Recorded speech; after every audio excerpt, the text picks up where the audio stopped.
guys. Have at it.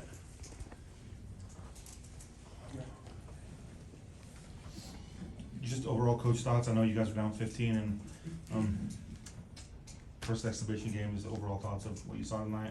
Well, I don't know how Norm felt, but I didn't think we played great early. I thought we were awful, and I thought they were great early. They made everything they looked at, and any mistake that we made, they made us pay. And then the law of averages kind of prevailed, and we played much better to finish the first half, and I thought we played really good second half. I thought the ball moved. First half we were pretty stale offensively, and just let them get into shots, even though they ended up making a ton of threes both halves. We defended them better the second half, and we were much more athletic the second half. So we've had worse exhibition games than that, but that was probably about as bad as we started in a long time. But still, that was probably good for us, good slap in the face, and kind of had to recover from it. So overall, I thought it was. I didn't think it's bad. I thought there were a lot of things we can learn from. But what did you think of just the penalties yesterday that you guys self-imposed? Well, I was obviously aware of them. Yeah. So I thought from a responsibility standpoint, the institution certainly showed institutional responsibility in what went down. So we can't get into any facts about anything, but KT and I both are aligned with what the school has done, and we support it. So we think it was an appropriate thing to do to show basically the responsibility that we need to. So I don't like it, but I don't know that anybody would like setting out. But it is the world that or the landscape that we are going to live by over the next 2 weeks period of time, and I know that I'll be excited to watch our guys. I mean, I'm excited for Norm. Norm and I have been together off and on, since '95, and he'll probably be a voice that the players probably enjoy and respect hearing far more than the one they've been hearing. So I think it's something that hopefully we can become more mature through. And if that's the case, it's still not good by any stretch. I have to own it though, but our players need to make the most out of it, and they will. Is there a frustration that this is 5 years later, this is still a thing, this is still going on, there hasn't been a resolution, you guys haven't heard anything? Well, I'm not going to talk about anything because we've been told not to. But to your point though, it's been going on, quite a while, and it's certainly something that's been weighing on us, daily over that period of time. So we're looking forward to the time that it's over, but I can't speak to it more than that. Obviously, Coach Boshi, KU alum, just kind of talk about what he's meant to the program over the time that he was able to play. Yeah, I actually coached against Jeff, but I never had the opportunity to coach him, obviously. But he was a great player here, and obviously a terrific shooter. And I don't know why he shaved his head back then. He's got a beautiful head of hair. I mean, he to me is class. I mean, he's class, and I know this place means a lot to him. And I would have loved for Cam to be able to play today, because obviously he was Cam's best player at Missouri Southern there in Joplin. But Cam separated his shoulder. But yeah, I thought I'm sure he felt some love from the crowd during introductions. Bill, can you coach the guys up till game time? No. I can coach them except on game day. So the rules state that I can coach them tomorrow, Saturday, Sunday, but Monday I can't. Beginning at midnight, I can't coach them or have anything to do with anything, basically. If I'm not mistaken, I need confirmation from our compliance people. But until 11:59 the following day. So it's a 24-hour period. What do you think of Norm as a head coach? He did it forever at St. John's. And Norm, what do you think of being the Kansas coach for 4 games coming up? Well, Norm would do a great job. I mean, he'll do a great job. I mean, the guy's been a head coach in the Big East, and we've been together a long time. And there's a correlation in us being successful and who your coaches are. and we've had the best staff. I don't know that anybody can compare with the staff that we've had over time. And of course, Norm has been, you know, a huge part of that. So he'll do well, and our players will respond. Does your bench change anything, responsibilities for other guys other than Norm while you're out? You know what, we talked about it, but we haven't got into it near as much. You know, I'm hopeful that whatever the game plan is, that we can execute the game plan. But still, there's gonna be decisions that are made, and depending on, and I could refer to compliance on this, Jeremy and Norm obviously will be assistant coaches, but Brady and Joe can step into a role in which they presently have, in that the NCAA rules allow 2 coaches on your staff to step in if one of the 4 recruiting coaches are not on campus due to work or whatever. So they'll just step in because we will not be there for work or whatever. So will responsibilities change? I don't know that responsibilities will change a ton. To be quite honest, Matt, and Norm could speak to this, and he should talk, is the responsibilities are from practice a lot more so than they are on game day. So I think it'll be pretty consistent, except just on game day. And I'm not sure there'll be a big change in roles, other than the fact that Norm's gonna, put people in and take people out. Yeah, we have a culture that's been built here. Obviously, I've been with Bill for a long time, and so we kind of end each other's sentences and those things. But you know, I think it'll be a situation where we always talk about faces change, expectations don't. So our players know our expectations are our expectations of KU and what we should do on the court, and our coaching staff knows that too. From a game plan perspective, you mentioned that you can only be there or not be there on game day. Is it his show during practice? Is it still yours? Have you sorted all that out? Well, I think it, to be honest with you, it'll be probably more joint. Okay. But Norm's gonna go in the game knowing who the first big off the bench is and who the first guard off the bench is. And he's gonna know what plays probably that he'll script. We'll do it the same way we always do it. We always script plays to start a game. But he will be in charge now. He will be in charge, but I'll be in practice, but everything that happens after 12 a.m., that's gonna be Norm's call. And as a coach, you really hope nothing happens after 12 a.m. You really hope that you don't deal with unforeseen things.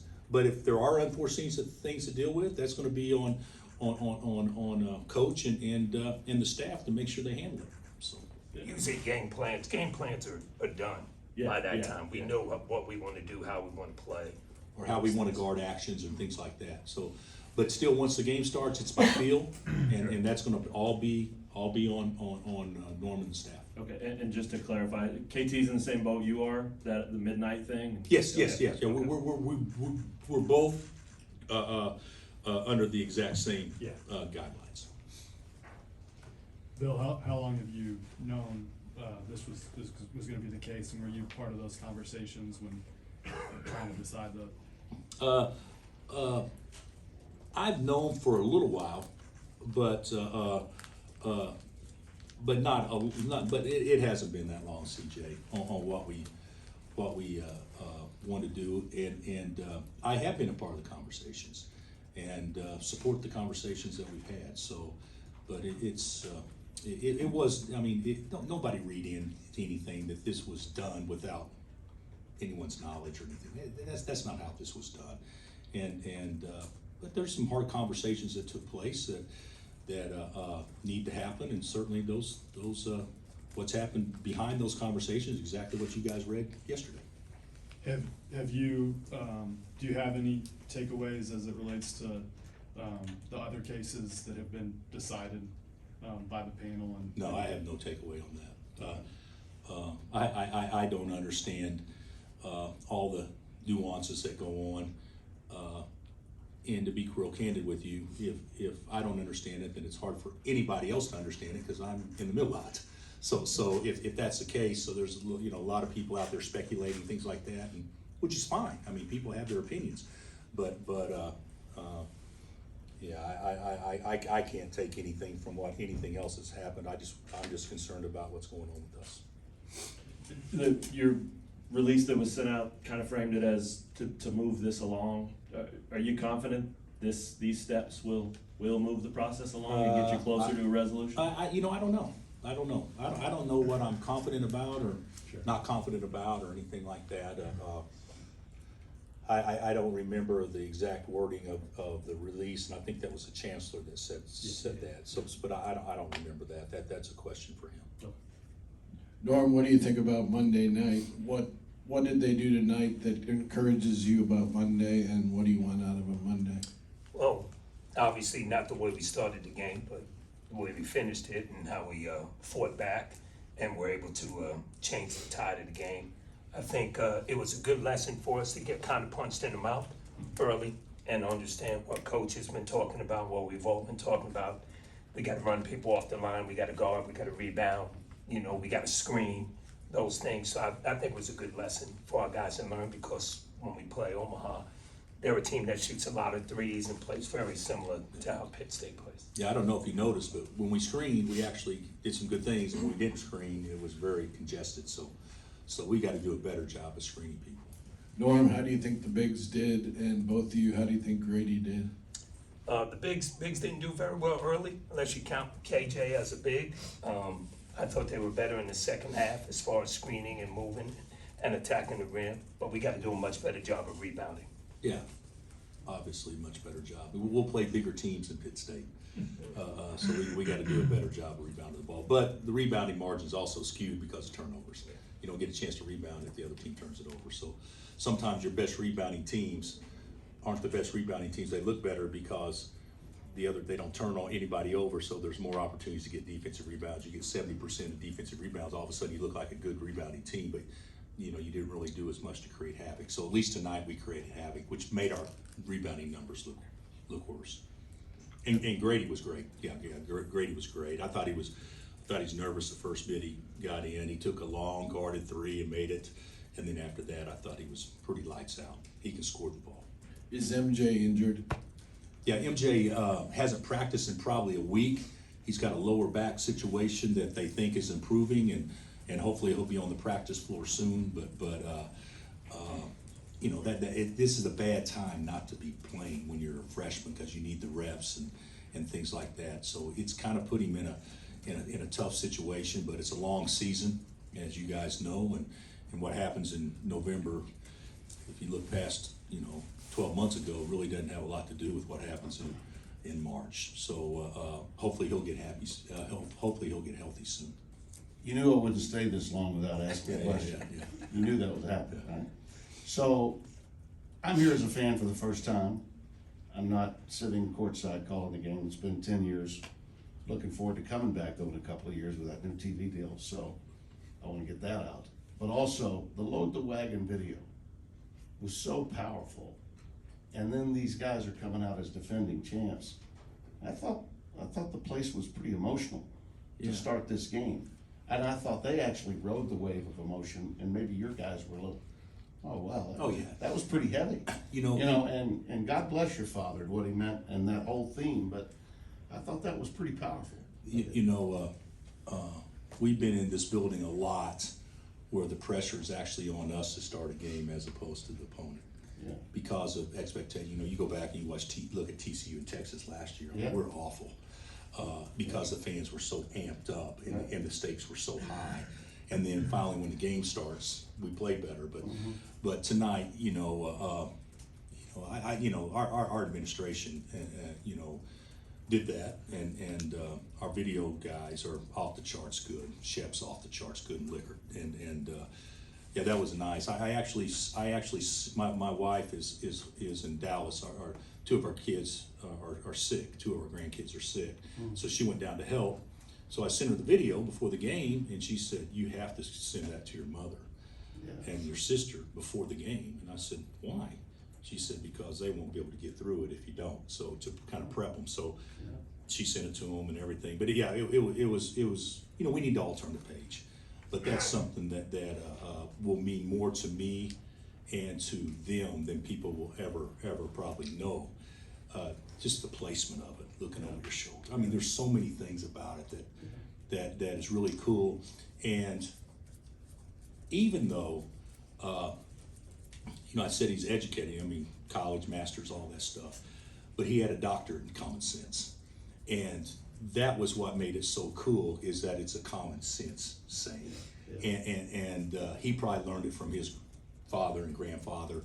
And so, it meant enough to me to put it on the memorial at the Basketball Hall of Fame. It'd be there right next to Theodore Roosevelt and John F. K.